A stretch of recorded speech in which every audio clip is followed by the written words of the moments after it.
right, let's bring this meeting to order. All right, so let's see, I have to read A. Um, the meeting will be live streamed via Zoom. The direct Zoom link will also be posted on the City of Blue Lake website. During the meeting, public comment may be made by using the raise the hand feature on Zoom. All the information for that is on the front of the agenda. Second thing I need to say is in writing. Public comments may also be made in advance by submitting written comment or by filing with the city clerk at the city office. All public comments must be received by the city clerk prior to 4:30 p.m. the day of the meeting. Please identify the meeting date and agenda item to which your comment pertains in the subject line. Public comments so received will be forwarded to the Planning Commission. Written public comments will not be read aloud during the meeting. All right. Can we get approval of the minutes? Yeah, I move that we approve the minutes of November 6, 2023, our special meeting. All right. I'll second that. Discussion? Any corrections, comments? No? All right. Relatively brief. Yep. Yep. Pretty brief for what we covered, I thought, and well done. All those in favor of approving the minutes for our last meeting, November 6th? Aye. Aye. Any nays? No? All right. Motion passes. Uh, 2, public input. The public is invited to present petitions, make announcements, or provide other information to the Planning Commission that is relevant to the scope of the authority of the City of Blue Lake that is not on the agenda. The Planning Commission may provide up to 15 minutes for this public input session. To ensure that each individual presentation is heard, the Planning Commission may uniformly impose time limitations of 3 minutes to each individual presentation. The public will be given the opportunity to address items that are on the agenda at the time of the Planning Commission takes up each specific agenda item. Did I read that right? Yeah. All right. Any public comments? Would you please? Ken Sawatsky, I come before you humbly. I have a skill set that very few people have. I didn't understand what it was until all my children were on the spectrum, on the autistic spectrum. Uh, I just closed my 8th deal down in Mexico in the last 3 years, my 8th house I'm buying down there. And I've played Monopoly my whole life. So, first house I bought here on 230 South Railroad when I was 18, first house when I was legally able to buy. So I do have quite a bit of experience. I was on a planning commission and I worked with all kinds of planning people regarding development my whole year. So this is a forte I'm quite comfortable in. So I do want to read into the record, first 4 items of what was sent to you are general. The last 2 items are specific to a project. So I read those. So these were questions that I had for Gary. And question number 1 was, what California UBC has the city of Blue Lake adopted? In other words, are we up to the current building codes? That usually it's adopted. I'm hoping it's current. That's a normal thing you have. When was the last time the city muni code was brought into consistency with the current adopted building codes? The autistic mind likes consistency. We like equity. We like transparency. So all the things in your whole process needs to be consistent for us. So we go to one thing, we don't read one thing one place and go to another place and read the opposite or something that's different. Have all the metal roofs in Blue Lake been required to get a use permit? That's just a general question. I drove around and I see all kinds of metal roofs, new construction. I saw the fire department. Their main one has it. Their new one has it. They're all over the city. So I want to know consistency. What is the policy? And I don't know if the current muni code reflects what California is. And of course, with our high fire danger, I think metal roofs are the preferred roof these days for most people, especially in an area such as ours. Does the Blue Lake Muni Code include the current trend of minimizing setbacks to encourage maximize affordable housing? So all throughout the state, their main thing is they want more density, they want more affordable housing. So they've cut back the setbacks to 0 setbacks in a lot of circumstances. So I just want to know if our Muni Code is in sync with what the state policies and the building codes are on other things. So sometimes municipal code and building codes conflict. When that happens, then we end up with a problem. Uh, where do you pick which one dominates the other one? They should all be consistent. So those are some of my comments on that particular one. Um, for many of you know that I have the Blue Lake Emporium building, and I did an experiment there. I want to let you know. For I think 5 years, didn't make any money. I had 3 wonderful people, my mother included, working in business. And people say, well, why don't you have a business in there? Well, our community couldn't support it during this experiment I had, even when all I was hoping to do was pay part of the property taxes. And I paid the light bill and the water bill, and that was about it with these women working full time. So thank you for my opportunity to speak. Thank you. Anyone else? Nope. Okay.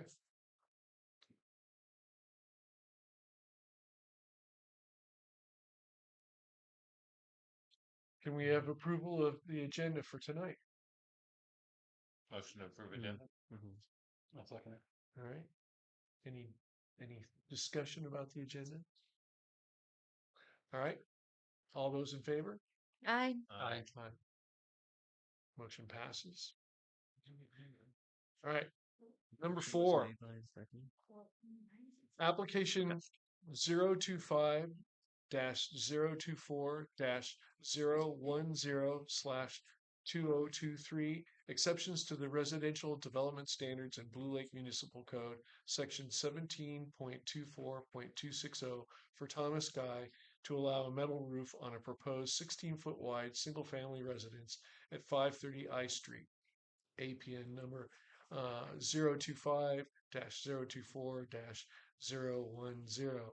The exceptions are required because the metal roof is not listed as an allowable roofing material in BLMC section 17.24.260.A.5, and because the minimum required unit width is 20 feet in the BLMC section 17.24.260.I.1. This project is found to be categorically exempt from the California Environmental Quality Act, CEQA, per 15305, Class 5, exempting minor alterations in land use limitations in areas with an average slope of less than 20 feet, which do not result in any changes in land use or density. So, Gary, can you address this for us? Sure. Before I begin, I'd like to introduce my colleague Lana Riley, who you may have seen at the prior meeting. Yeah. So Lana is going to be assisting with the workload for City of Blue Lake, Nice. and she will be presenting tonight on agenda item 5. I'll be doing items 4 and 6. Okay, great. So yeah, this is an exception, an application for an exception to the residential development standards for Thomas Guy. You guys are probably familiar with some of these that you've seen in the past for metal roofs. As you may have seen in our code, we have residential development standards, which are specific to single family residences. And the idea is that manufactured homes and stick-built homes would all be subject to the same objective standards. And so that's what these are. And they stipulate, building materials for roofing, siding, width of residences and things of that nature. So if somebody wants to ask for an exception, there is a process laid out in this particular section of the municipal code that allows the Planning Commission to approve alternative reasonable development standards upon showing of good cause. And a principal criterion for determining whether there's good cause for this exemption or substitution would be compatibility with the neighborhood in which the structure is proposed to be constructed or placed. So basically, these folks are asking for a metal roof instead of the roofing materials that are allowed in this section. They're also asking for a unit that has a width of 16 feet instead of 20. So they have provided a justification for these exceptions as is required. As far as the metal roof, the applicant is stating the metal roof is proposed because metal is a longer lasting roofing material, has improved drainage characteristics, is fire resistant, has higher aesthetic quality over time, and is similar to several other metal roofs installed on single-family residences in the city in recent years. And then regarding the reduced width, The applicant is saying that the reduced width for the unit meets the design parameters for the property when considering setbacks, off-street parking, and access to the rear of the property. They also note there's a diversity of residential and accessory structure types, sizes, widths, etc. in the surrounding neighborhood. So that's basically the application. You know, they're proposing this exception. They've provided a justification to help the planning commission make the finding that there's good cause and compatibility with the neighborhood or other areas of the city. In addition to what I just went over, there's a few attachments to the staff reports. The first one is the specifications and materials from the manufacturer. So this is identifying the color of the metal roof, which will be matte black. It's identifying the product type, which is identified as Skyline Roofing, which is similar to some of the other metal roofs that have been done in recent years. Also attached are some plan sheets. I put this one in just with an aerial photograph showing the location of the site. What you see there is the old residence that was there that was demolished, and they're proposing to place a new one near the property frontage.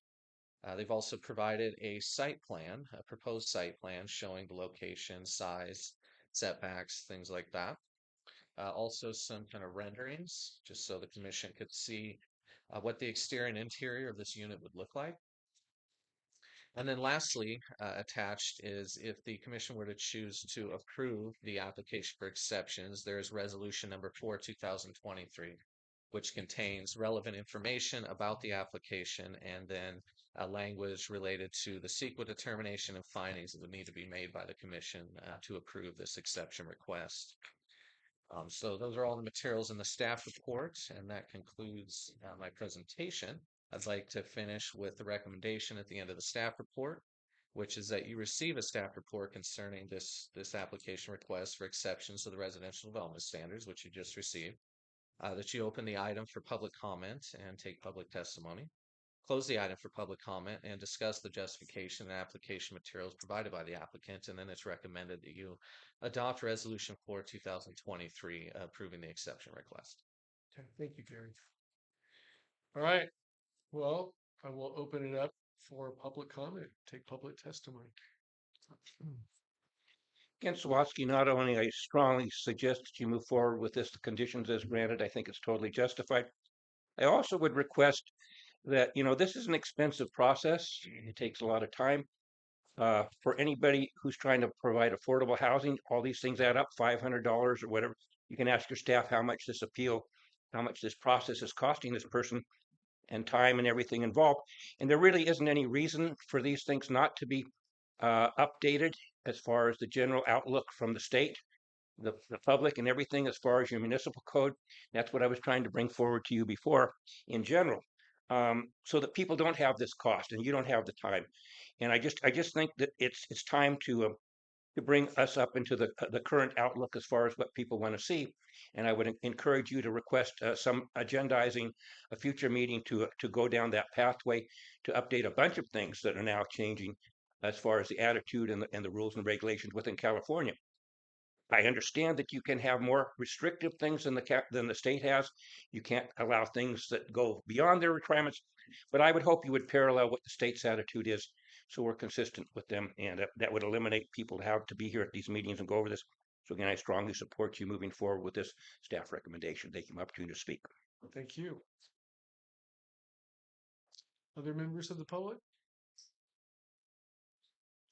No, I just kind of want to second some of what Kent said. Just And state your name. Elise Capani. Yeah, sorry. And I would really definitely like to see the metal roof become something that does not require a variance, because it seems like it's a real standard material to be used these days. I remember something like 30 years ago learning that it required a variance, and thought that was kind of interesting back then. But here we are 30 years later, and metal is, is so popular. And I can't imagine any reason why it wouldn't be in our standard acceptable materials. So hopefully we can get that changed and save everybody some time and money. Thank you. Thank you. Anyone else from the public? All right. Well, I will close the public input section and move to us discussing the action. I know we've asked this several times, but is there a possibility to do an ad hoc change instead of waiting just for a general update, or is that not really feasible? Well, just because of the limited resources that the city has, they like to lump amendments to the municipal code together. So as part of implementing the housing element update, once it's adopted and certified and everything, we would probably include this amendment to allow metal roofs as a roofing material, subject to certain criteria and stipulations. So it is something that is proposed in the future to do. We maybe get one of these a year. It's not like there's been a ton of these. The process is not particularly difficult, but we understand it is a common roofing material. It's important considering wildfire concerns nowadays. And we do propose to make that change in the future, along with other amendments to the code. Any other comments? Well, just when we vote, I'll recuse myself because of my proximity. Okay, That's so. yep. That's fine. Any concerns? Any? I just would really like to see it changed sooner rather than later. Although I do understand the concern about resources and wanting to lump all the amendments together.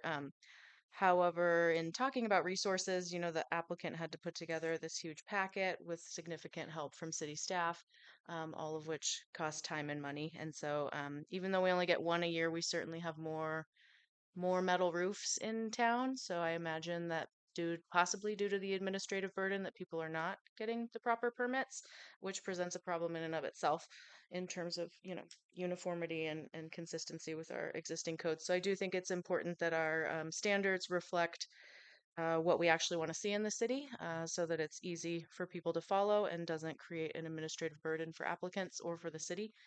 Um, so that's my 2 cents. Yep. I concur.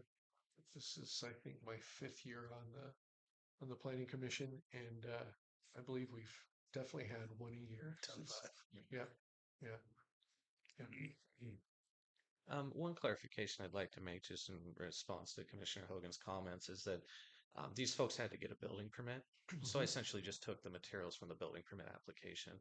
They didn't have to generate any new materials for this particular application Mm. other than providing a justification. But there are charges for it, aren't there? Yeah, I think it's $100 application fee deposit or something like that. Yeah. Okay. Deposit, so it's returned at the end if there's no like. That implies that it's full cost recovery. Nice. Yeah. That is good. So yeah, don't return it at the end. If the costs go over the fee deposit, then they would be billed for anything that goes over. And usually these are a couple $100. Okay. Thank you. Yeah.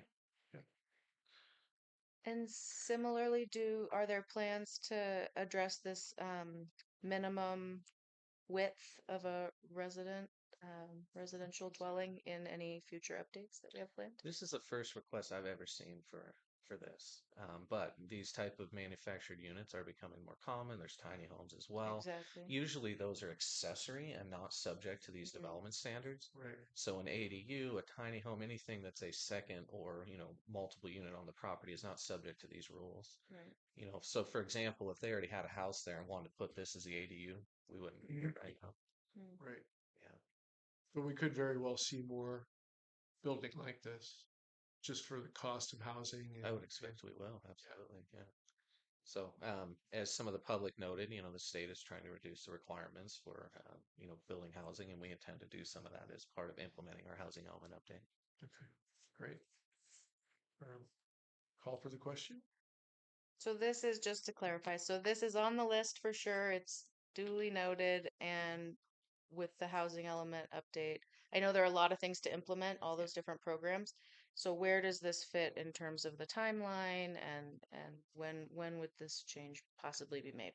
Is there We'd be an estimate? working on it next year. Okay. All right. I have a motion regarding this. Motion to approve? Do we have any hesitation on that? No, I No. definitely want to approve it. Yeah. Yep. Right.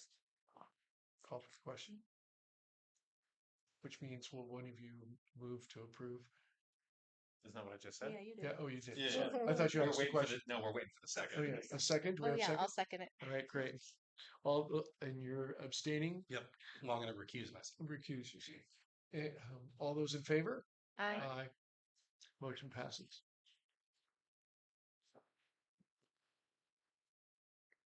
And you'll let me know when I need to sign on that.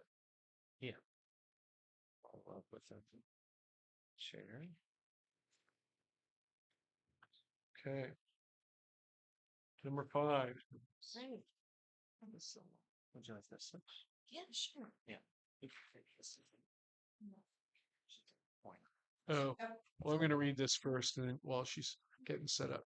Number 5, application 025-081-003/2023, conditional use permit, CUP for Chris and Amelia Gonzalez for temporary residential use of a 340 square foot commercial space located on the street side ground floor of the Stewart Building at 130 H Street.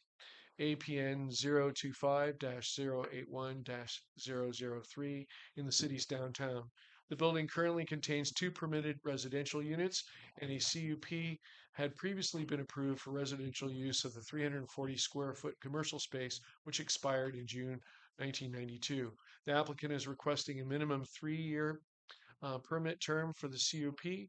This project is found to be categorically exempt from the California Environmental Quality Act, CEQA, per 15301, Class 1, exempting the permitting of existing public and private structures involving negligible or no expansion of existing or former use, and 15303, Class 3, exempting projects consisting of the installation of small, new equipment and facilities in small structures and the conversion of existing small structures from one use to another. All right, Lana. Thank you for introducing the project. Yeah. I just put together a really quick PowerPoint. Gary did this very eloquently and quick, but I just kind of wanted to provide a little bit more, like some visual cues that the applicant provided for us, site plan and location for the project. Yeah, so the project is located at 138 H Street. It's in the downtown commercial district, the retail commercial district, and as I've lived in Blue Lake myself, and I've known this to also be a residential unit in the past. And the applicant is requesting for a 3-year period to allow for the downstairs street front apartment seen here in the street view of the project site to be rented for a residential unit for that temporary period of time. And I've also been provided with the site plan. So here's kind of a close in of that front apartment, and then also a site plan that shows the front apartment and then the back apartment that is located behind there and has access from the side. And then this is just kind of for reference, the upstairs, the third residential unit upstairs, and then kind of a building breakdown of the 3 units located within the Stewart Building. So the unit 1 is approximately 340 square feet. We just kind of rounded it out. Here's some more, detailed measurements for that. This one. So in order for the conditional use approval to be met, the standards in the zoning code need to be considered for conditional use permit approval.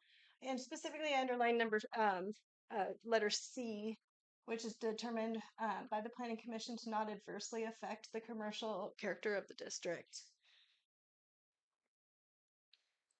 Yes. Yeah, that's great. Thank you.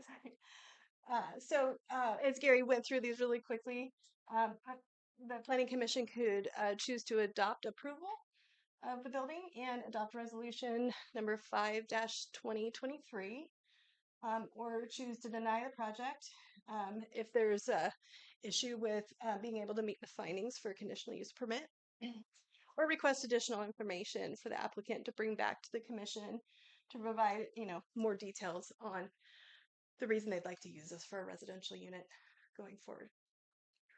And that's pretty much what I have put together for you Okay. guys. Anything to add, Gary? So with that, so in addition to the finding that was noted there, which is one of the more important findings, be determined by the planning commission not adversely affect commercial character of the district. There's also another finding in the retail commercial zone that you should think about, which this one. Yeah, so because it's not consistent with some of the rules in the retail commercial zone, there's a section uh, with a use permit. You can ask for listed uses without meeting all the requirements stated in this section, but due to specific project design amenities and the opinion of the planning commission conform to the purpose and intent of this section. So in the staff report, it notes the justification that the applicant has provided both for the first finding that Lana read as well as the second one that I just noted. In addition to that, just generally, there's standard findings that have to be made for a use permit. They're somewhat similar to these other findings. So in the resolution that you have attached to the staff report, it contains all of those necessary findings for approval of the site. Other than that, similar to the last item, the recommendation is for you to receive this staff report and then for you to open the public hearing. Actually, hold on one moment. Is the applicant in attendance? Yep. Okay. So prior to opening the public hearing, I would suggest that you receive a presentation from the applicant if they'd like to do so. And then open the public hearing, receive public testimony, close the hearing, discuss the application, ask any questions of either staff or the applicant, and then take action on the conditional use permit application according to the three options that Lana outlined. Okay, thank you. Would you like to make a presentation? Yeah, just make my personal appeal to you guys. Yes. My name's Chris Gonzalez. I'm the current owner of 138th Street, who made this application and put the $650 deposit for this conditional use permit. I just want to bring forward that this building has sat vacant for a year and a half since the previous owner died. Many of you are aware of who it was. And they were a stalwart of the community, and that the Fishbowl, this proposed or this studio apartment, had been in use for the last 30 years in its current state. And as it stands, the business side of Blue Lake, in terms of reaping tax benefits, is relatively limited in such a small space. Specifically, to cite like the Honeycomb Cafe and the other retail spot next to it. I'm so curious how much the city actually collects in retail taxes on sales tax, and how much the city actually gets from that versus a residential permit. So I'm not sure if anyone else is aware of this, but anyone who wants to rent a house in the city of Blue Lake has to pay a fee to the city, and I believe it's $50 or $25, so or 50 for the year, I believe. Anyway, I digress. So as it stands, if this is rented out as a residential unit, that is immediately money in the pocket annually for the city.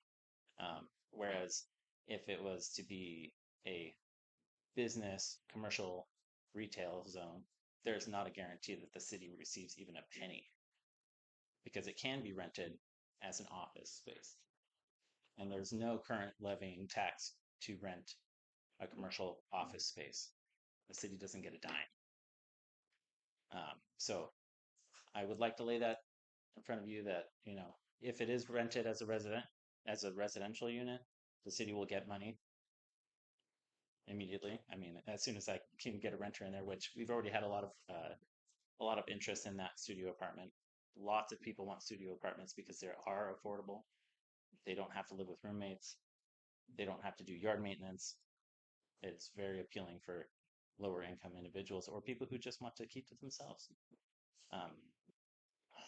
What else? The entrance to that building is up a step that's about 4 inches as well as an additional step into that room. So if we were to make it a retail spot, it would likely need to get ADA access or be ADA accessible. Otherwise, as a landlord, you're looking at potential lawsuits. People are very litigious in this county for ADA accessibility. We've seen some of our beloved Arctic Circle Burger close because of issues related to that. RIP. Um, so I behoove you to allow this variance or this conditional use permit for 3 years. We're asking for 3 years specifically so that we can qualify for a conventional mortgage on this property. Currently, it was owner financed because of these issues, so we couldn't get an immediate mortgage on it because it sat vacant, so there was no provable income for it. But if we were to get a resident in there when our balloon payment comes due and we can qualify for a new home loan, we can actually state this is the income from the property to be more eligible for it. Because if we can't get a tenant in there to either pay rent as a tenant, as a resident, then it doesn't seem likely that we can get a business in there to pay a reasonable rate. In my findings, I also provided information regarding other retail spots that have gone vacant for about a year in Arcata, right off of the plaza. If a store right off of the corner of the plaza has an issue getting rentals in there, getting tenants in there, I'm not sure what Blue Lake thinks we can get for 340 square feet in downtown with very low resources in that building. Currently, it's only 100 amp service, so I don't know that there can be many more appliances plugged into that unit as it stands. There would be a large capital improvement on our part to foot the bill for before we can get tenants in there in a commercial aspect, unless it was to be like an office building. So that's just kind of my plea is like, please just let us do this for 3 years. If at 3 years, I'm hoping that in those 3 years, we can work with the city to do something about the sidewalk there to get a permit to bring the sidewalk level up to the building height. The sidewalk in front of that building is also important, or it had been repaired, but kind of poorly. There's a big pool of water in front of it. That is the landlord's responsibility to maintain the sidewalk. But as we just bought the whole building, we are not very flush with funds to do many improvements. So I'm hoping that in those 3 years that we have this conditional use permit granted, we can improve the site to make it more appealing for a business. We do not want it to be a permanent residence. We would rather have a business in there. We care for the city of Blue Lake and we want to see it thriving. But as it stands now, it doesn't seem financially feasible for us to have a commercial tenant in there. So yeah, that's my plea. That's my presentation. Thank you. Yeah. Do you want me to stay up here? It seems like 3 is request additional information. You can call me back up here if you need me. I'm not going anywhere. Okay. Thank you. I yield the floor. Were there any questions for him? I didn't ask that. Yes. Any questions for now for Did you have any Yeah. questions for so just a couple things. So Yeah. have you engaged the city about possible tenants they may be thinking about or any programs that the city may have to help with some of those issues that you've identified? No, we haven't yet.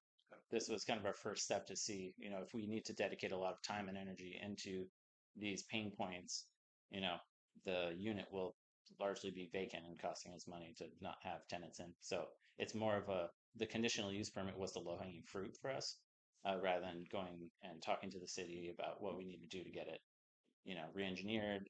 Re-engineer the sidewalks there to get it accessible.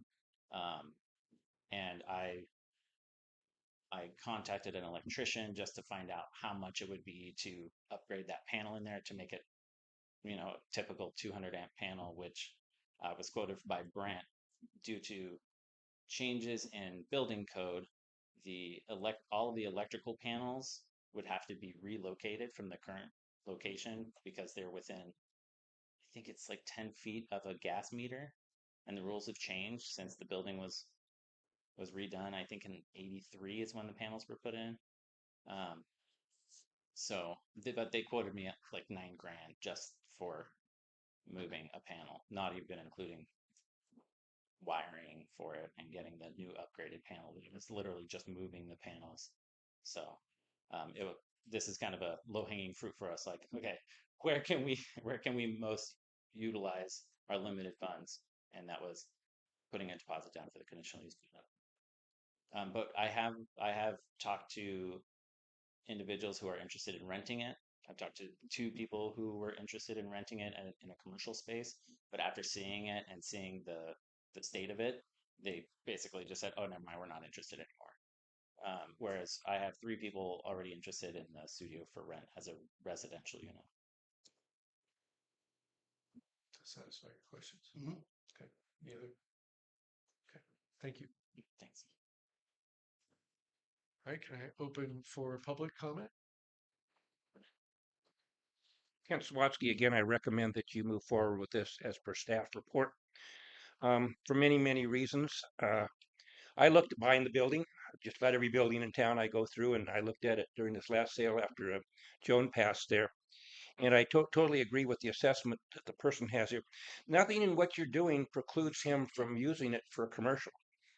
And it's been stated by the city staff that we have a whole bunch of people wanting to come out here and engage in commercial space. I have the Emporium building, and I've had, I think, one person in the last 10 years referred to me by the city. So somehow there's a disconnect in saying we have all these people, but for those of us who have these commercial spaces, we're not hearing about it. We're not being put together, which is distressing to me. I think you're going to find in here, according to the statement by the city manager, there were no comments from the building department, the engineer, or anything, only from the city manager. In the statement, the city has lost a number of commercial retail spaces over the years to residential uses. In turn, we have seen a loss of business and business opportunity in the area of our town most suited for economic enterprise. Well, the problem is it's changing over because there are no businesses here. And like I say, I ran, we have 1,200 people here. I ran a 5 to 7 year study, and there wasn't demand. We don't have a economic base. I've talked to a lot of people. This is what I do, business and development. And unfortunately, I think it's a trend that we just have to say is going to be ongoing and more. As was mentioned before, brick and mortar seem to be a thing of the past. Even the large shopping malls and things are shutting down because so many people buy things online. So I'm not optimistic, possibly for office space or something like that. But I would recommend that in his case, not only do you grant him a 3 year, but instead of having him coming here and spending $650 and coming before you, taking your time, that unless there's objections to the project, that you go ahead and give him an additional 3 year extensions should he request them. And if at that time requesting them is a minimal cost process, you don't have to do the whole thing. I want to be realistic. This has been 30 years, and it hasn't had the demand for it there, nor have I had it for my building, nor has anybody else had that demand in commercial use. It's sad to see, but I'm a realist. And I would really like to see the city develop and encourage such things. The Emporium building, such as possibly he would do, I've considered going ahead and if I were allowed to put residential in the commercial part there and have a small retail thing for up front for artists who wanted to live on site, have a work-live situation in there, and change that over the use. But I've had no interest in that thing as far as any price or any interest, other than one person who wanted to turn it into a venue, party place, and that wasn't the direction I felt was best for the city, and they didn't apply with our agreement. So that's my suggestion, is that you go ahead and move forward with this. But again, look at some longer term philosophies realistically as far as what's happening in Blue Lake regarding commercial space. And I think that will be in the best interest of the community. If we don't have money to fix our building up for renting, we can't fix them up. Thank you. Thank you. Any other public comment? Elise Scafani. I am curious if there might be some middle ground, and what I was wondering about was short-term rentals, which would generate some transient occupancy tax. And I'm wondering, is a commercial space compatible with a short-term rental? And can Gary possibly answer that question? It's fortunately not. It's not. City of Blue Lake is having with short-term rentals. Okay. It would have to be a conditional use rest of the Humboldt County, you can in a commercial zone. If it's county, you can run an Airbnb in that zone, Okay. but not in the city. And Just would not would a short-term rental be a possibility for you? Is that something you'd like to without a do? doubt. Without a doubt. Yeah. Generating tax income for the city. So maybe that's, I don't know, maybe that's something we should take a look at. If you can get a conditional use permit as a residential, maybe we can amend that to be residential slash short-term rental. And everybody wins. Something to think about. And it's and if something should come up in the future where some fantabulous business wants to locate there, it's not so hard to, you're not going to break a lease by asking somebody to leave, you know, and it's a more flexible situation. So I'd like to see the city and the planning commission have a look at that. Thank you. Thank you. Any other public comment? No? Okay. Close the public hearing. Oh, can I Oh, add some other thought? yes, you bet. I also want to point out that during the time that it was sitting vacant, it was utilized as a short-term rental, whether it was permitted or not.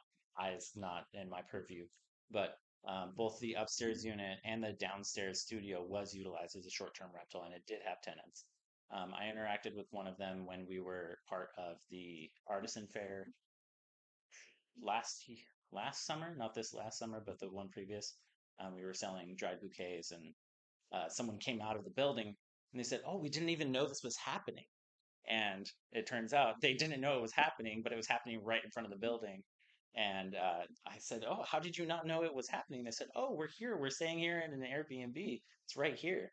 And it was literally this unit. So whether the city knows or not that a short-term rental is operating, I don't know, but I just want to, make it clear that things happen whether the city gets the benefits of it or not, and maybe that could also include, future uh, ways for you to enforce these these rules, because a lot of these rules were not enforced, not to my knowledge at least.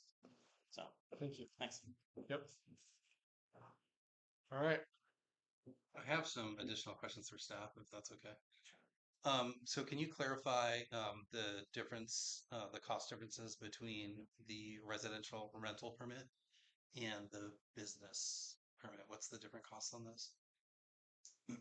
If you're a landlord, it's $50. Right. And then it depends on how many units are on your parcel. Yep. And it's like max it out at $100. Okay. Yeah. And what about business licenses in the city of Blue Lake? That's what she was. That's I Oh, believe that's- that's also I believe It's it's the same. also. Okay. So there is an immediate, whether it's a residential unit or a business, there's an immediate, but it's only collected as a business if there's a business in there. Okay. And then Gary, can you just provide further discussion about short-term rentals and how that would possibly fit into a CUP? Just because I think probably none of us are that familiar with that. Yeah, no, certainly. We've gotten a number of calls over the years about, can I do a short-term rental? And what I've told everybody is that the city's rules don't make a distinction between short-term versus long-term rental. If you're allowed to do a residential unit, such as with a CUP, you need to get your business license if it's a short-term rental, and you need to pay transient occupancy tax, but there's nothing prohibiting it. And I'm pretty sure the city would like to have some short-term rentals. So, yeah, there's nothing prohibiting it. So the CUP would be the same. The CUP is required to allow this third residential unit in this building in the retail commercial zone. If received, how they use it, whether it be short-term residential rental or long-term residential rental, the city's code does not make a distinction between those two. So there can't be a stipulation put on the type of rental We just don't by have the those, planning we commission. don't have It's those not possible rules. because there's no code, there's no process to say, we would like to approve the CUP under a transient occupancy. Yeah, if you were to attempt to do something like that, it would be unprecedented. Right. Okay. But if it was used as a VRBO or something like that, temporary housing, then what is it the I guess where does the responsibility lie in terms of collecting that transient occupancy The tax TOT. Mandy, do you have it? It relies on the owner to report that. to report it. So if Okay. they're obtaining a business license, obviously, they So should there be would be- reporting that. Yeah. Okay. Right, because it would be a CUP with a business license. And if you use online services, a lot of those are up front. It's all taken It's care just of. built into your. Yep. It's built in, Mhm. yeah. Yep. Yeah, there's been many jurisdictions in Humboldt County that have established rules regarding short-term rentals. Blue Lake has so few, and they haven't seen a need to do that. Yeah.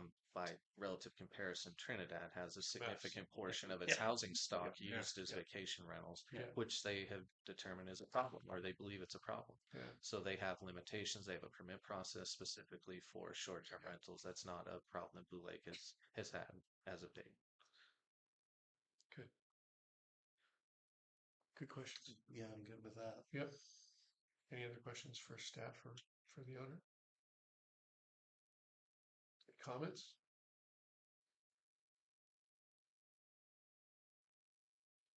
No. I'm thinking. How to put it?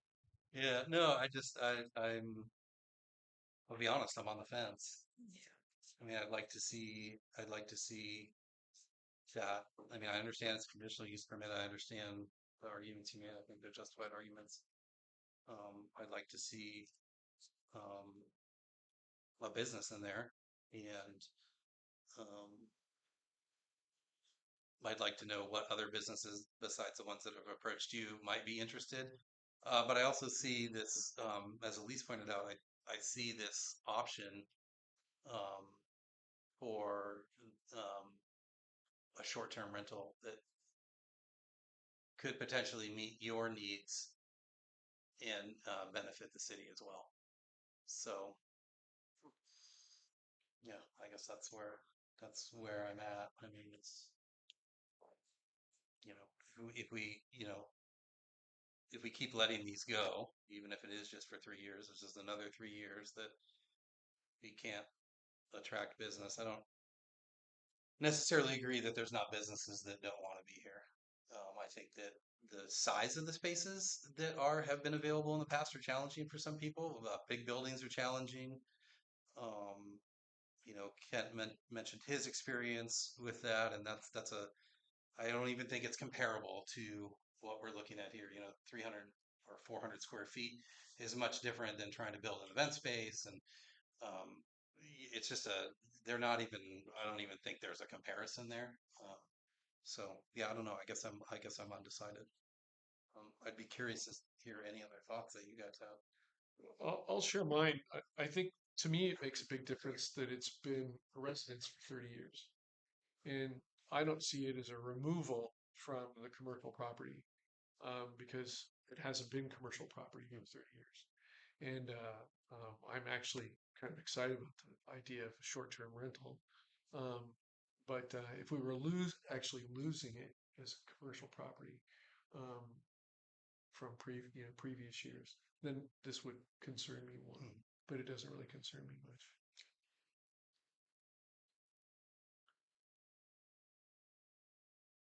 And I'll add one more thing. There are, besides Kent's property, there are other commercial properties that are not being used for commercial use at this time. And there don't seem to be a whole lot of people pounding the doors down, trying to get into them. That's unfortunate. It is. What properties are you referring to? Stardos, which I get questions all the time. I know you do, but it's been sitting there empty. And that's not because of a lack of interest, that's because of property owners. Well, and there's some problems with the property as well. People have been willing to. I'm sure. But we also have the market, the thrift store. And Pricing is a problem right now. yeah, I'm not quibbling over what makes them vacant, but they're vacant for a reason. And the last one I would say would be the gas station, which has had a business in it, but I don't believe there's anything operating in it currently. Also an ownership I issue. understand, but it's still an empty commercial building. Anyone else? Yep. I'm recusing myself, so. Oh, Oh, Oh yeah, that's right. oh, okay. I didn't realize. Why are you reading this stuff? I know, Chris, we've been friends for a couple of years. You didn't know about stuff. I don't. I don't? I'm not certain you need to recuse Okay. yourself for that reason. Okay. This is a small community. A lot of people know a lot of gonna happen. people. Unless you have some kind of interest or you live Sure. within a certain distance or you meet some of the other criteria for when you should recuse yourself, but simply being friends with the person does, I don't think, give you Okay. a conflict. Definition is a no public perception, you have a Yeah. conflict of interest. Right. That doesn't exist, I think you're good. as long as you guys didn't exchange money, I think you're good. That's the key. Or What- or what or Kent noted- gifts or Yeah. What Kent noted is the most conservative interpretation. You know, there are actual criteria for where Yeah. you need to recuse yourself. Yeah. But Okay. if none of those apply, then, you know, if there's a perceived conflict, like you guys were outside talking about how awesome it's going to be when it gets to CUP or something. But anyway, but in the absence of that, I don't think it's necessary. All right. So do you have anything to say? No additional questions. Yeah, cool. Colleen? Yeah, I mean, I'm definitely on the fence. I'm concerned about it. I understand that you know, there is apparently no interested commercial use. However, you bought a building in a resident or in a retail commercial zone. There are already 2 residential units that are above and allowed. Um, and when we look at city planning, you know, we have zones for a reason. Like someone has decided that in planning the layout of the city, that is an appropriate area to have a retail commercial zone with housing up above. So when we look at the criteria, you know, if we were to move forward and approve it, it's only because of our really objective determination that it doesn't adversely affect the commercial character of the district. It does not meet the other 2 criteria. It's not a secondary. It's not a secondary use to an existing retail commercial use. It's not on the second floor of the structure. It's not at the rear. And there are already residential units on the property. So, um, and the 3 years is helpful that it would be limited because we don't lose it like permanently. But again, as noted, even by the applicant, obviously enforcement is an issue since the previous CUP expired 30 years ago and people just continued living there. And I do realize that we have other people likely living in the retail commercial zone, you know, where they're not Unpermitted. supposed to be. Yeah, unpermitted, where they're not supposed to be. And to me, it just really speaks to the fact that we need housing and we're planning for that with the opportunity zone and other areas of the city where we've determined that is an appropriate use and that is where we want to encourage that type of development. The more housing that we allow, especially through the CUP process, creates a precedent where like we're never going to get the retail space because it's just like, oh, there's one here. Well, in 3 years, 3 maybe we'll look years. at it again, and then it's just this piecemealed thing. And I don't like the use of CUPs as like a planning tool. Like we plan and design, we have zones, we map out the whole city like decades in advance, and cities are supposed to be, you know, structured and planned in that way. Um, so yeah, I mean, I'm not immediately in favor, but I do understand the need for housing and that is more in demand. Um, and I do understand, you know, all the concerns of the applicant. Um, that's those are my thoughts. Can I ask one additional question of the applicant? Is that okay, Carrie? Yeah, have we closed the public hearing? Yeah, I think we went Yeah. Okay. So then, yeah, the next basically recommendation was that you ask any questions of staff and the applicant. So yeah, Okay. If I may so pry, how does this CUP line up with your financing? Is your CUP are those terms pretty much on top of each other? I noted I made a highlight here that Yeah. one of the things he said. Give me a second. Um, it was something to effect that you basically needed this CUP in order to make the payments on the property to carry the note for 3 years. Yeah. So So how do those align in the timeline? Like, are we looking at the same timeline? Would the CUP expire a year before your balloon payment was due, a year after? Like, what can you give us a picture of? yeah. So the balloon payment is due after 2 years. So Okay. the CUP is for 3 years. So our balloon payment would be due. When is that? I would need to look at documents that I have in terms of the specific date that it's due. Um, but to qualify for a mortgage that's based off of the Right. income of a property, you have to show 2 years of income from that in order for it to qualify. So the reason that we ask for 3 years is so it gives us time to get a tenant in there to show 2 years of income from that unit to show an overall property income to qualify for this mortgage. Right. Okay. So That's what I thought. I just, yeah. Okay. and yeah, just we don't want it to always be permanently residential. Like we want it. Yeah, it's a somewhere, challenge. but it's just a challenge, especially on yeah. So, anyway. Okay. Any Thank further you. questions? Before I sit down?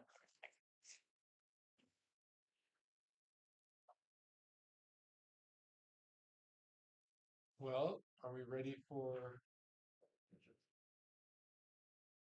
I'd like to make a motion. Would you like to make a motion? I would like to make a motion. I want to make a motion to continue this.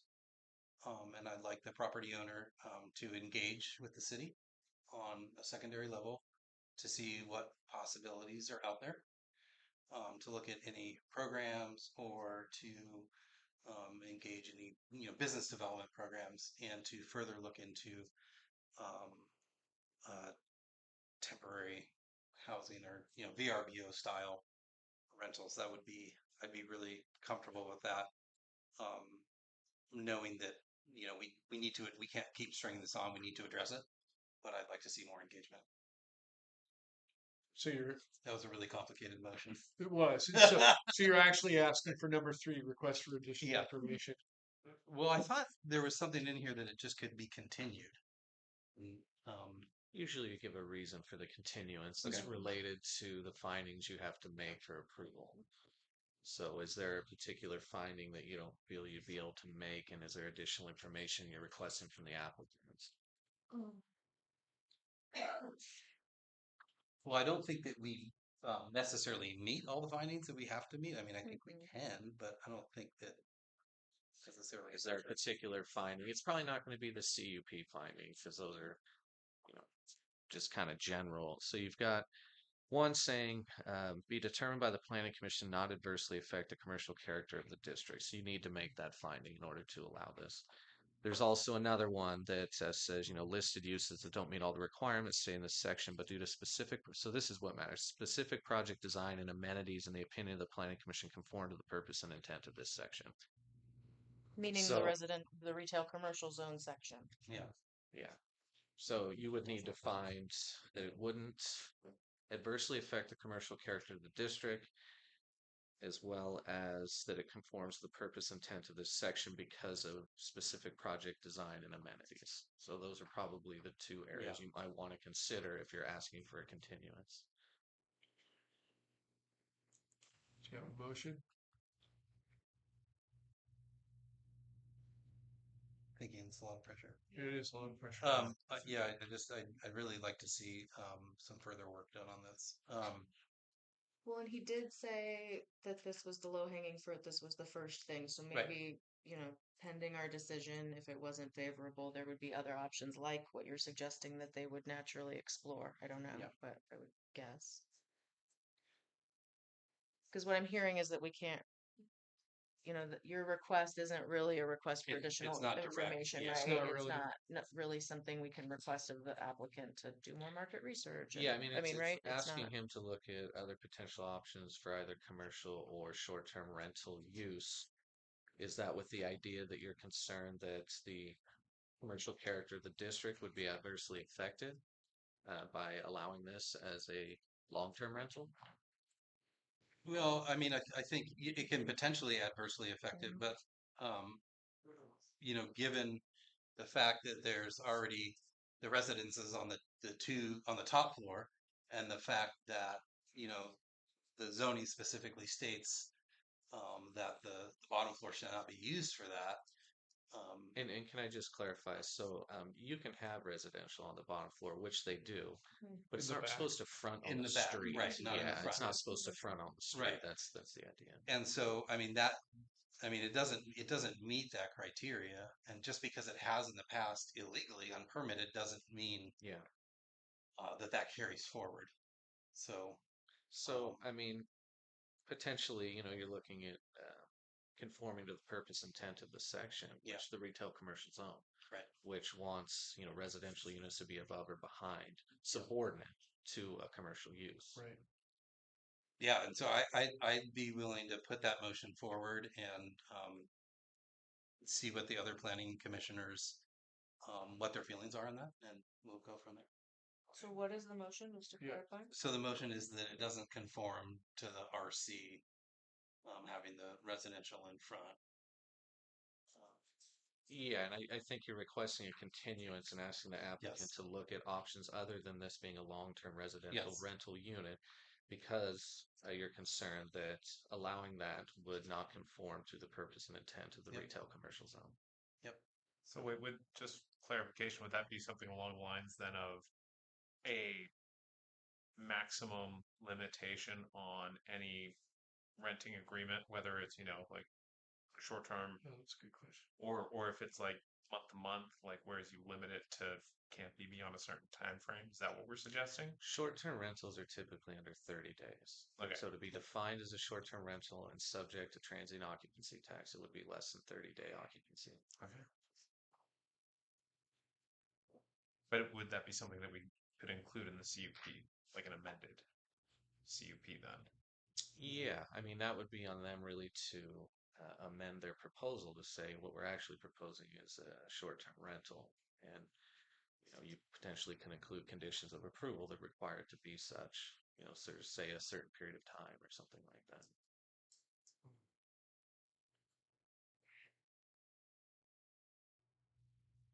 Yeah, so I'll make the motion that we continue this for the reasons that it's non-conforming to the RC zone with the residential in the front. In the hopes, well, I guess that's the motion right there. Do I have a second?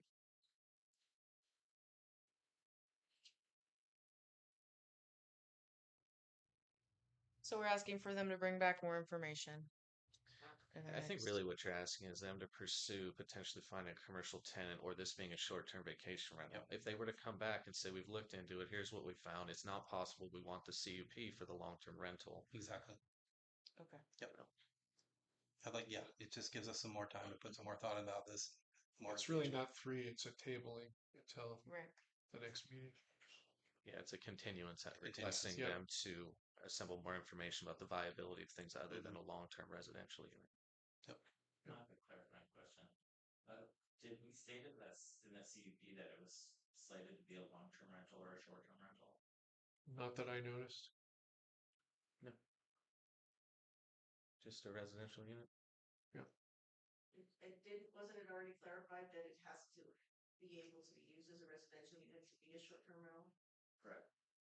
You Yes. would need a CUP to allow a third residential unit on this property in this building at this location in order for it to be either a short-term rental or a long-term rental. Yep. Long-term meaning over 30-day occupancy for a tenant. But would that CUP have to specify which? Well, that's something they're discussing. Yeah. Could Before have they place a conditions. condition of approval saying, no, we want this to be, less than 30-day occupancy, they'd like him to look into it and see whether that's viable for him or something he could do. You can viably do short-term rental. That's not an issue, but you can't do that without a residential CUP.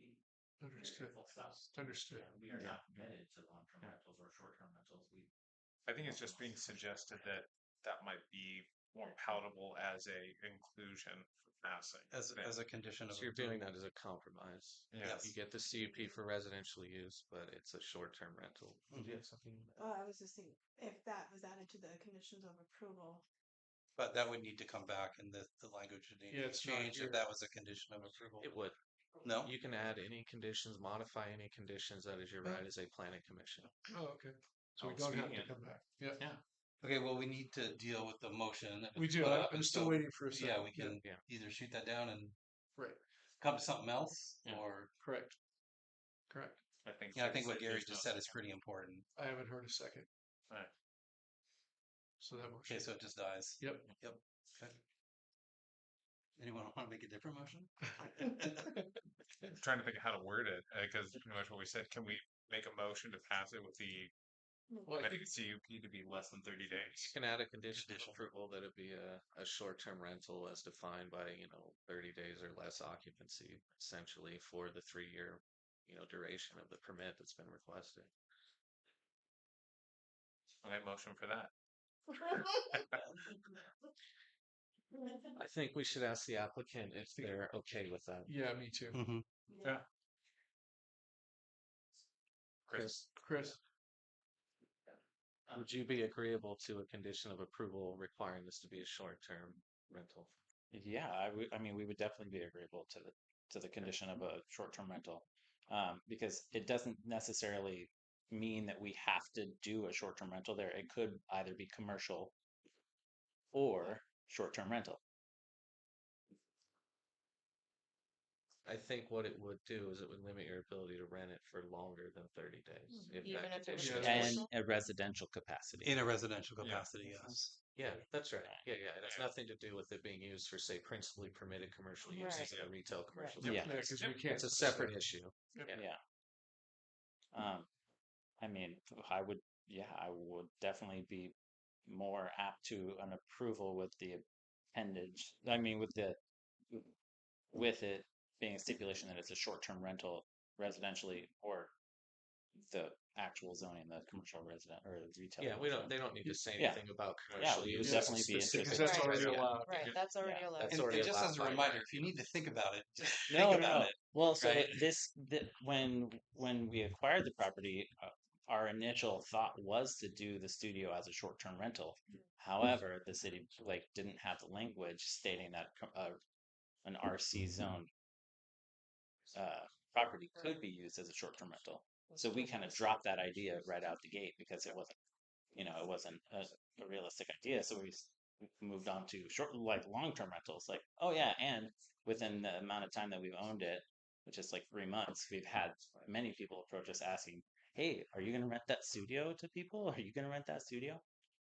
So I mean, yes, we would be open to it. Yes, I would be grateful for it because we are not pigeonholed into doing long-term rentals. We don't have our heart set on long-term rentals. We want it to be a commercial retail zone just as it is, but for the short term of 3 years, we don't have the capital to improve it to make it attractive for retail commercial. So yes, we would be very grateful for that. Any other questions? Nope. Okay. All right, do we have a motion? And so we're sure we can put a stipulation on that. I mean, it almost sounds like, yeah, residential's okay, but it's got to be this type of residential. I mean, Well, it's a conditional use permit, so. so that's It is, why. and you have That's the why we ability to can do place that. conditions, and if Okay. the applicant's agreeable to it, then Okay. yeah. That seems like If he said no, then that'd be a different Right, right. conversation. okay. You know. All right. Well then, let's see. I make a motion to adopt resolution number 5-2023. To approve the conditional use permit with the condition that it be a short-term residential use only in the Not to state. exceed, not to exceed. Not to exceed. We'll the- define what that means in the condition. Perfect. I'll second that. Any discussion about this? We've discussed it a lot. I'm good. I can live with it. All right. All those in favor? Aye. Aye. Aye. Passes. Okay. Now my wife would have so much on her. She's been paying for this out. So, Yeah, so this was a big goal anyway, so that's good. So we'll be adding that condition to Exhibit A to the resolution. There's Yes. 4 conditions currently. We'll be adding that as the 5th condition for the project. Yep. Can I, one clarification? Yep. If possible, 31 days instead of 30, just for those months that are 31. I mean, That's if you the were to limit it by definition. days, Not to exceed a month. yeah, Yeah, or you state law. 31. That's the Yeah. definition of temporary hazard. It's a state. Yeah, Yeah. we're going to use just the common definition of a short-term You're rental, fine, but yeah, that's the definition. plus they've already taken their action. So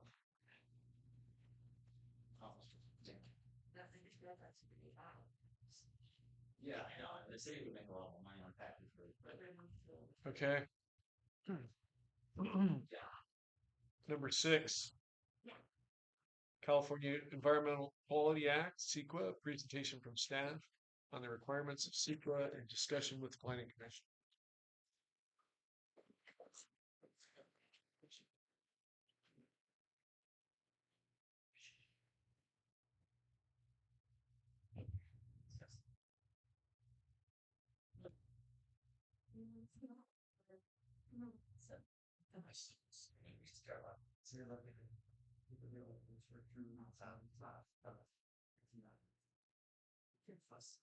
Here we go. we're going to need a moment to get things queued up. Yep, figured. Should have done this first. Yeah. Cleared everyone out. Yeah. Oh, I'd be running if I were them.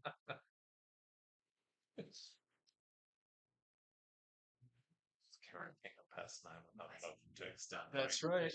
That's right. No, you were fine. Oh, it can't take longer than 45 minutes to go through this whole thing, can it? Let's review. Is there Page 1.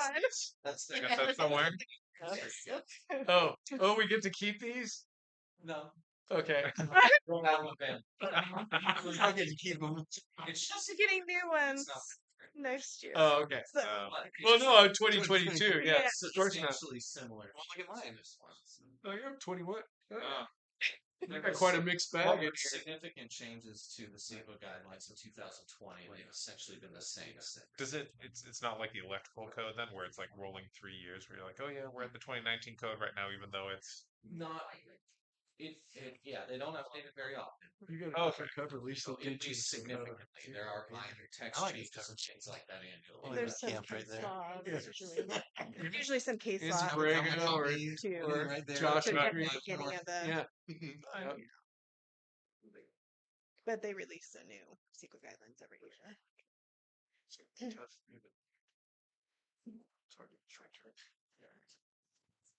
Oh no. I know you didn't. Give me a second. I should have. But I always forget that I can set up. Funny because I've been chair of boards before, president of boards before. There's a lot of them never play MC. But not here. I know, I keep forgetting. All right. You guys ready? Yes. Great. So we included this item on the agenda because there's been a lot of interest in the California Environmental Quality Act with the projects that are proposed in the Powers Creek district. A lot of people have been bringing up CEQA, expressing concerns about the use of categorical exemptions, discussing cumulative impact analysis, things like that. So we thought it would be good to do some presentations on CEQA. We'll probably do it, a series of them. We'll try and cover a certain amount of it at each meeting. Definitely not trying to tell you everything about CEQA right now.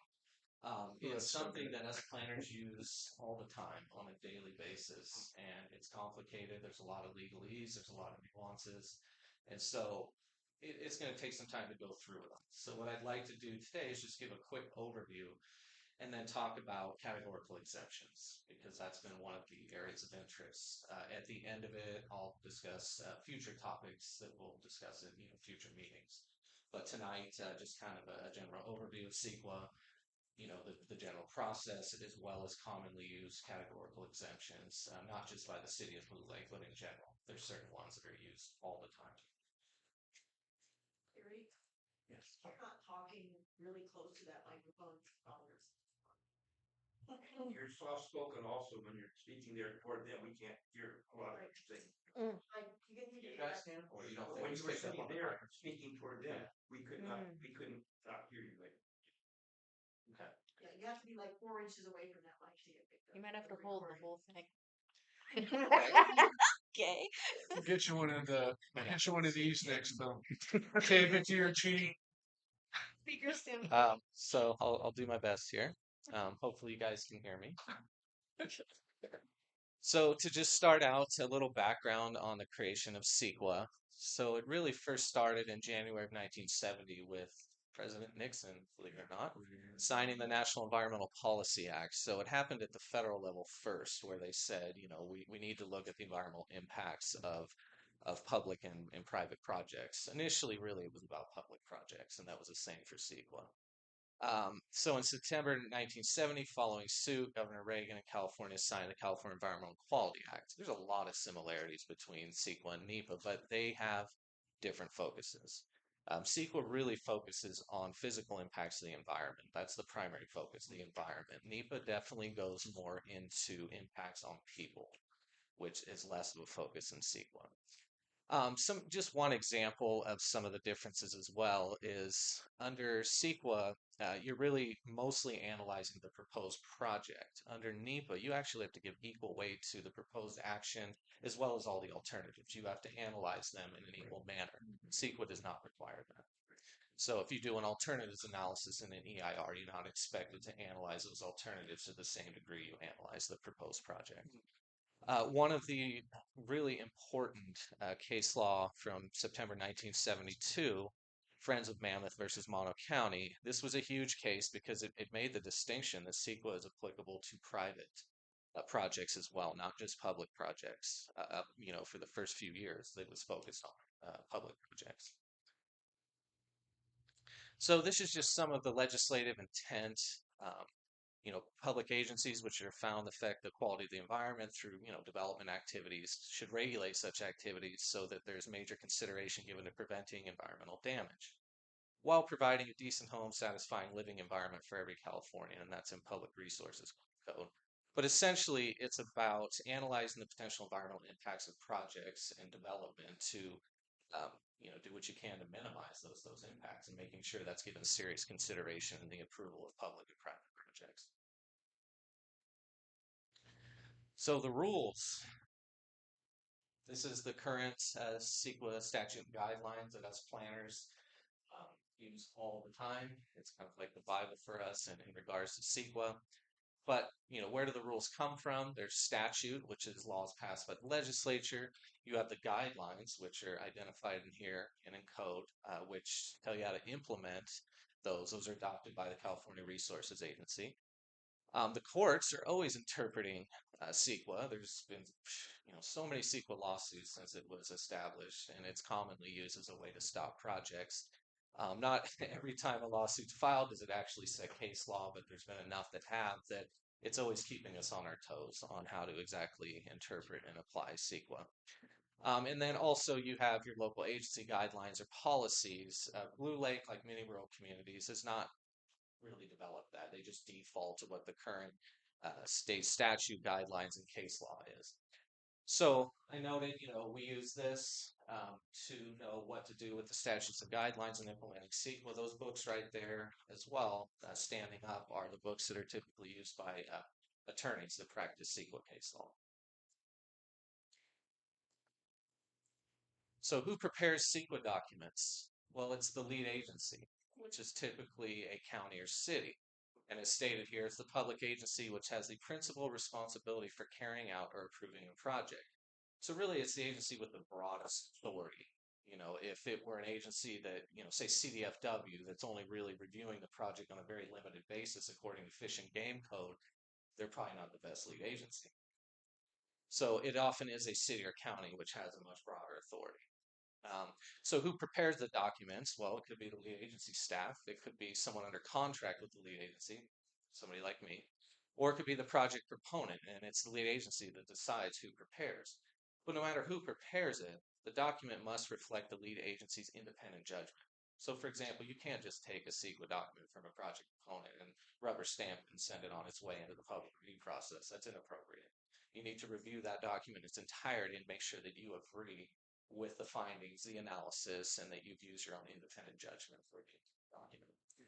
And decision-making bodies like the City of Blue Lake cannot delegate its decision-making authority under CEQA to an agency with lesser responsibility. If you are the agency with the broadest authority, you need to be doing the CEQA process if you're going to be approving the project. Another interesting note is that if the city is the lead agency, that CEQA determination can be used by other agencies with lesser authority for issuing their permits. So if like a stream bed alteration agreement was needed from CDFW and the county approved the CEQA document, they could use that county CEQA document to issue their permit. So this is just a kind of, basic overview of the CEQA process. And this kind of shows you how we would go about it. So somebody proposes an activity. It could be the city. It could be an applicant filing an application. And the first thing we do is determine, is this a project or is there possible there'd be like zero impact just because of the type of action? And if we determine it's not a project or there's no possible impact, then you're basically done. It's not subject to CEQA. The next question is it exempt? There's statutory exemptions, which I'll explain the difference later, and there's categorical exemptions. If it can be found to be exempt, then that's your determination, and a notice of exemption is typically filed with the county clerk recorder's office and the state clearinghouse. They receive and basically put these type of environmental documents out for review or post them on their site so they're available to the public. Now, if you find that it's not exempt, then you need to prepare what's called an initial study, and I have some additional information later in the presentation on what that means. But in the course of preparing an initial study, if you determine after all your analysis, there's not going to be any significant impacts from this, then you could adopt what's called a negative declaration. If you determine that there will be potentially significant impacts, but with mitigation, they can be reduced to less than significant, then you do what's called a mitigated negative declaration. If it's determined that there's potentially significant impacts and they cannot be fully mitigated, then you would prepare an environmental impact report. That's the primary reason for preparing an EIR. When you do the initial study and say, we can't fully mitigate all of these impacts to a level of less than significant. If you can, then you do the MND. MNDs, after preparation of initial study, are the most common determination. EIRs are not that common and typically done for larger projects. So how do you define a project, since that's part of the decision-making process? So a project is an activity that can cause a direct or reasonably foreseeable indirect physical change in the environment. So it could just be, an activity directly undertaken by a public agency, Annie Mary Trail, for example. That was subject to CEQA. We did an initial study and ultimately an MND. An activity undertaken by a person which is supported in whole or in part through contracts, grants, subsidies, loans, or other forms of assistance from one or more public agencies. And then lastly, an activity that involves the issuance to a person of a lease, permit, license, certificate, or other entitlement for use by one or more public agencies. So discretionary review, you need a CUP, you're subject to CEQA, that is defined as a project. So let's talk a little bit about discretionary projects versus ministerial decisions. There's a class of decisions that are made by the city that are considered ministerial in nature and not subject to CEQA or statutorily exempt. So a discretionary project, as kind of talked about earlier, it could be like updating a general plan or doing an annexation of additional land into the city. That's a discretionary action. Conditional use permit, same thing. Tentative subdivision map, also. And the site plan approval that the city does is a discretionary project. Ministerial, building permit. It's allowed by right. All you need is a building permit, no CEQA, because that's really already been planned for. General plan was done in the 80s. There was an EIR done for it. The city already planned for a certain projected build out. And if the project falls under that build out, and all they need is a building permit, not a CUP, then it's ministerial. Demo permit, same thing. Final subdivision map, some of the final actions for doing subdivisions are also ministerial. And as we've talked about in recent meetings in the last year or so, there's some streamlining provisions from CEQA for housing projects that meet certain criteria. So that's now something that can be considered ministerial if you meet certain criteria. So exemptions in CEQA, I noted previously, there's statutory versus categorical. We don't use statutory that much other than the issuance of building permits. That's one of the statutory exemptions that's noted there. But statutory activities exempted from all or part of CEQA by the state legislature, regardless of impacts. There's a statutory exemption for LA building a facility for the Olympics. I mean, they have some that are very specific, but some are broader categories. And if you meet the criteria for use of the statutory exemption, you're not really having to consider any potential impacts of the project. Categorical, on the other hand, these are classes of projects which are exempted because typically they're considered not to have significant impacts.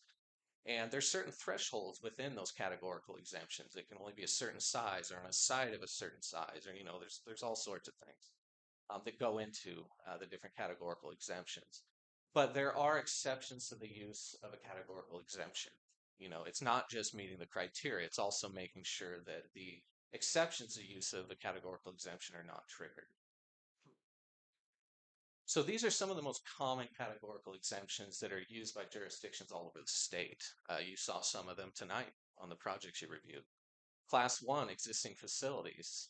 That was appropriate for, an existing building where there's been former use of residential. That makes sense. You're just permitting something that happened in the past again. Replacement or reconstruction. An example would be the city working on its water tanks. That would be an appropriate exemption to use. The city wants to replace its water tank, does not want to increase the capacity of the tanks, just replace it with something better that can withstand wildfire, seismic issues. So class 2 would be appropriate in a case like that. Class 3 was also used tonight on the Gonzalez project. So new construction or conversion of small structures. They were converting that from what could be commercial to residential. I'm sure there's probably going to be a little bit of new construction on the interior, of that building to accommodate that for residential use.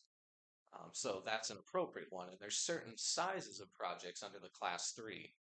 You could do up to a fourplex, for example, or commercial use that's up to 2,500 square feet. In urban areas, those numbers are even higher. And then class 5, minor alterations and land use limitations. Well, that was applicable to the guy exception of the residential development standards. He was asking for a minor alteration of the residential development standards.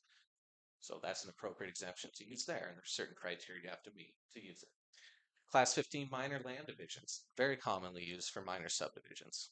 So 4 or fewer parcels being created, that exemption is used all the time. And then class 32, this is probably one of the most permissive. Basically, if it's an infill site in a city of up to 5 acres, you can build that max development potential on that 5-acre site and still fall under the class 32 infill development project exemption.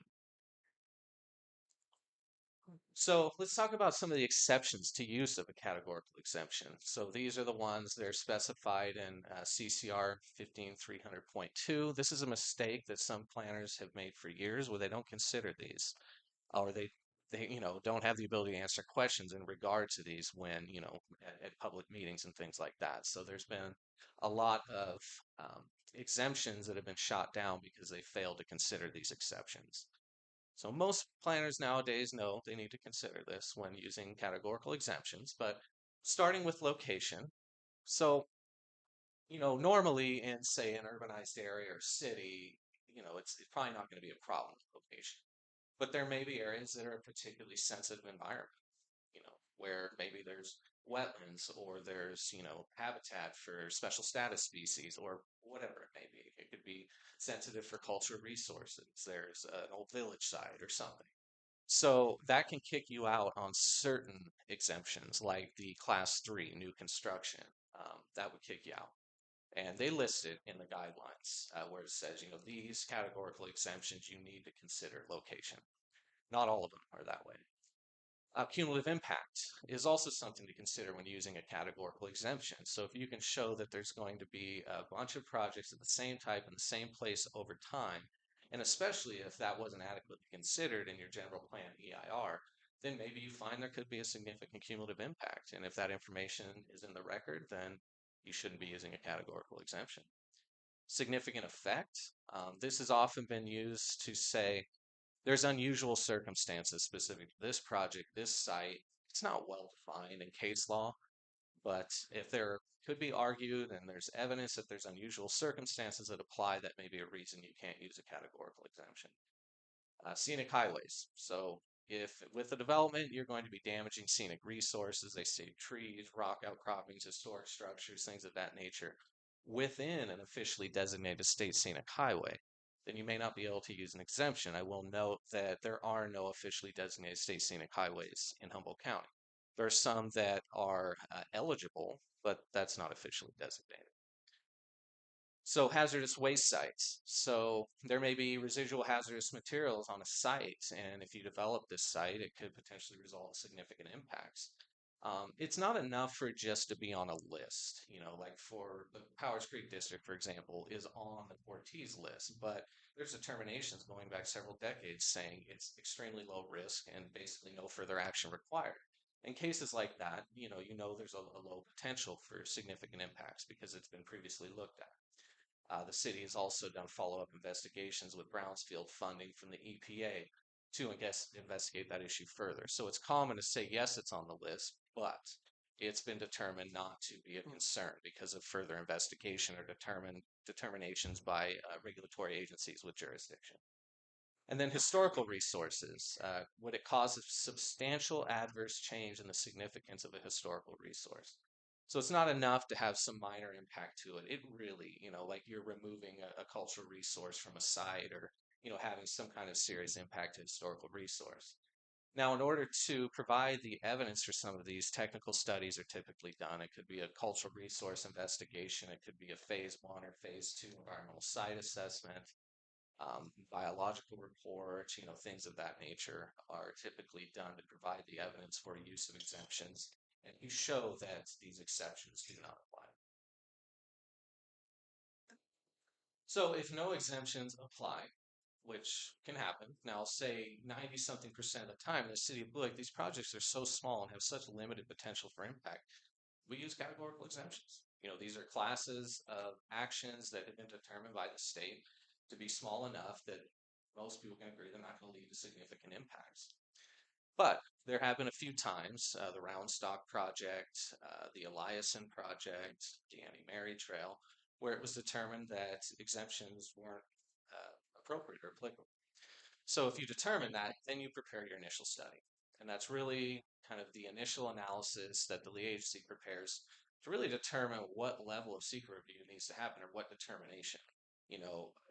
Is there going to be no impacts and we can do a negative declaration? Or can these impacts be mitigated and it's a mitigated negative declaration? Or are there significant and unavoidable impacts that would result from the project necessitating the need for an EIR, environmental impact report?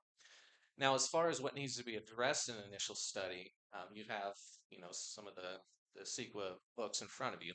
Appendix G is where they have the environmental checklist form, and that lists all the different questions and considerations for a project when you're preparing an initial study.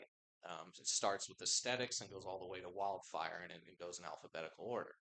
So that includes farmland, timberland, air quality, biological resources, cultural resources, geology, traffic, noise. I mean, it's a whole list of things that have to be considered when preparing an initial study.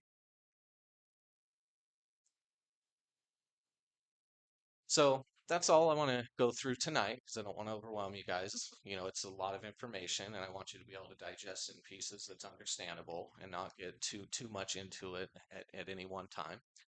So future discussion topics, I'd like to discuss the purpose of a general plan EIR and how that is, the programmatic plan level CEQA document that can be used for tearing off of or used to reduce CEQA analysis later down the road. The city did an EIR for its last comprehensive general plan update, and the city is nowhere close to meeting the project build out that was analyzed in that EIR. Because the city's lost population, it's lost businesses, its industry has closed for poor market conditions. So we'll get more into that at a future meeting.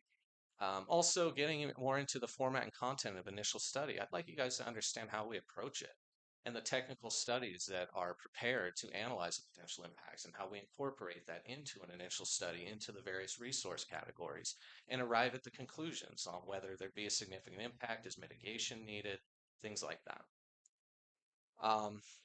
And yeah, we'll talk about some of the technical studies. Some of the more common ones are biological and cultural, sometimes traffic, sometimes noise, geotechnical investigations, hazardous materials investigations. There's a whole host of technical studies that can be required to support the analysis in a CEQA document like an initial study or an EIR. And then I'd like to talk about mitigation measures. Who recommends them? How do you know they're adequate? You know, that kind of thing. And then ultimately analysis of cumulative impacts, which a general plan EIR really is looking at cumulative impacts because it's analyzing the full projected build out that's planned for in that general plan. And it matters if you've gotten to that full projected build out when considering projects and doing SQL analysis for projects. So anyway, that concludes the presentation for this evening. So it'd be good if we could get questions from the Planning Commission about anything you're interested in, and of course, open it up for the public to comment as well. Sure. Questions?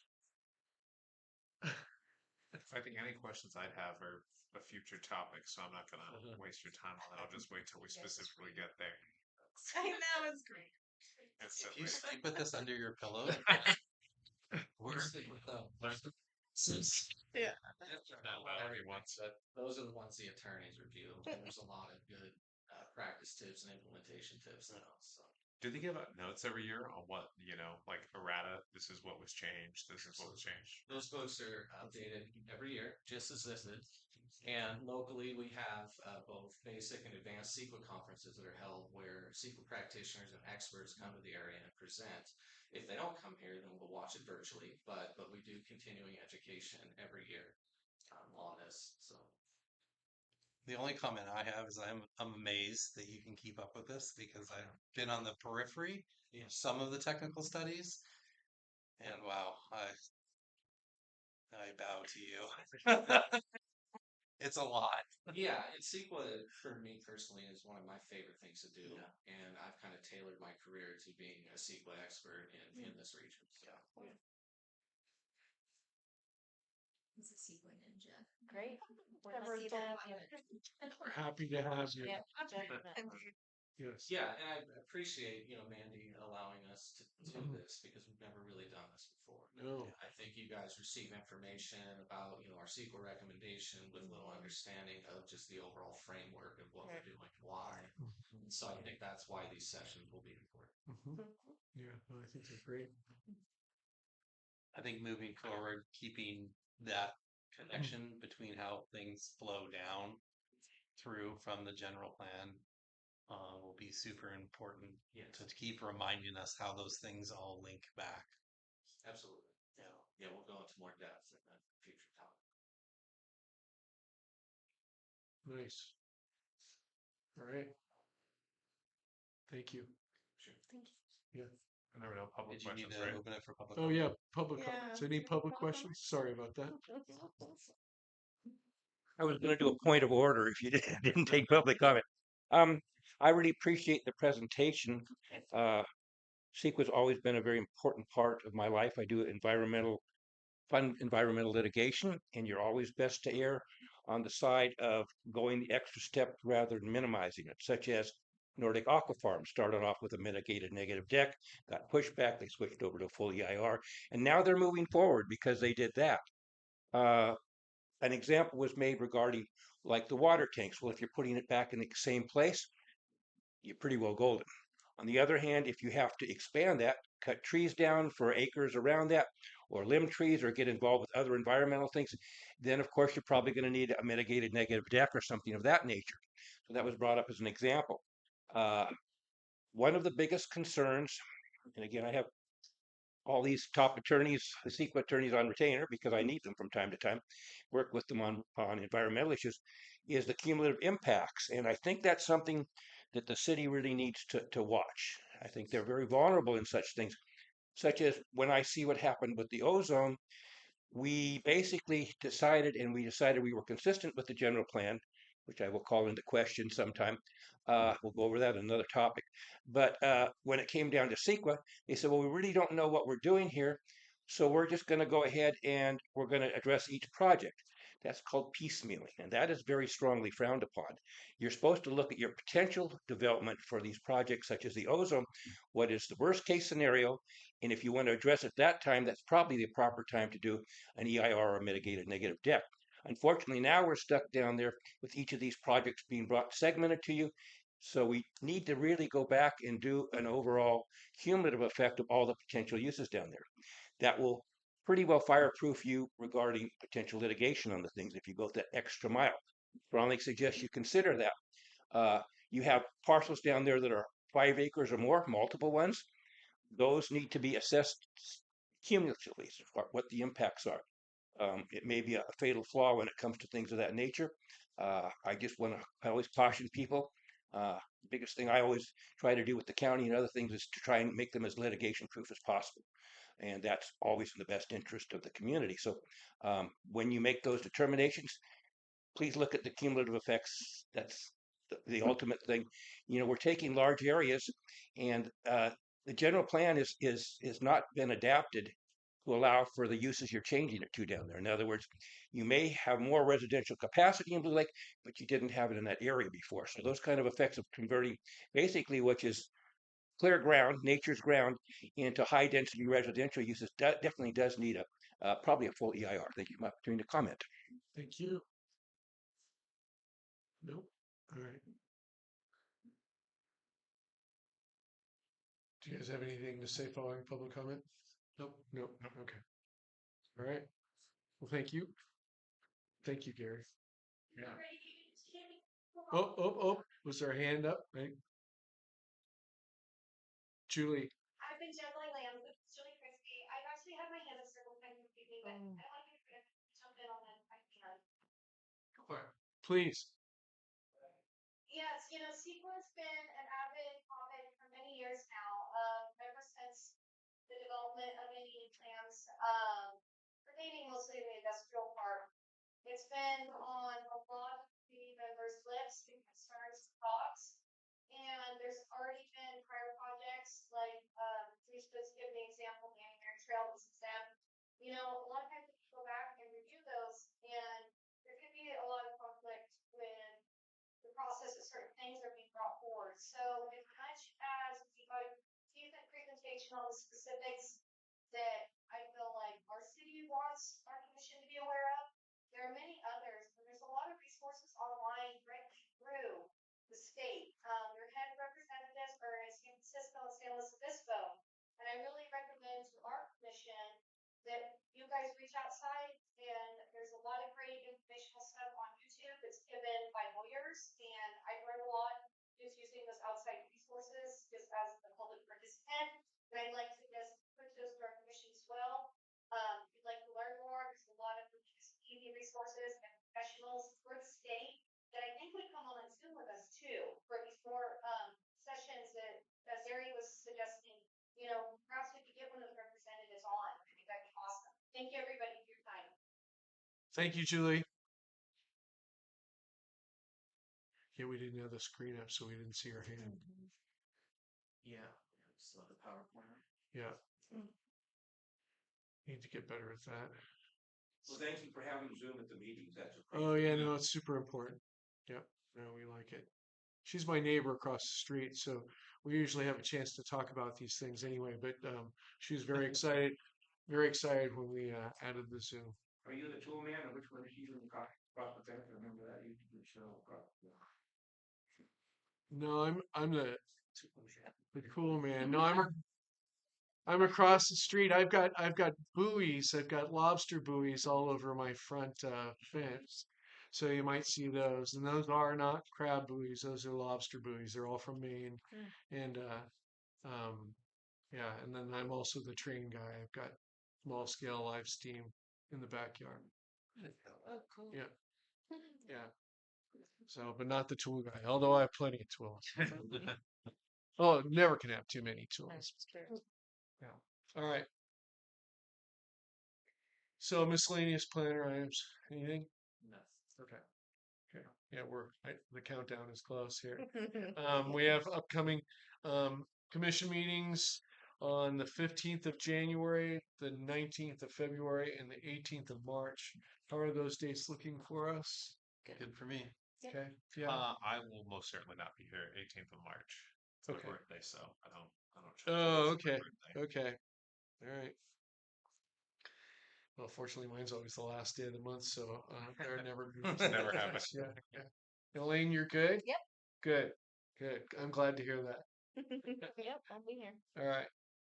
All right. If there's no further questions or statements or whatnot, I think we could have a motion here. I'll make a motion to adjourn. I'll second it. All right, cool. All those in favor? Aye. Aye. Aye. Motion passes. Yeah.